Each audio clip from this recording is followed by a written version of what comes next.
So, what did menopause teach me that medical school didn't? Well, I used to think that if you did everything right, menopause would be easy. Oh, it's just that natural transition, nothing to worry about. Well, at least that's what they taught us in medical school when I was in my 30s.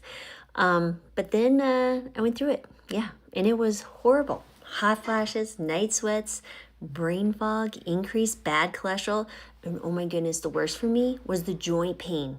Oh, but shame is never the right choice. But curiosity and looking for answers is. So I went back to the books. I got certified as a menopause practitioner, and I found the science that actually works. So if you're struggling despite doing it all, stop blaming yourself. Don't give up on getting the answers that you deserve, my friend.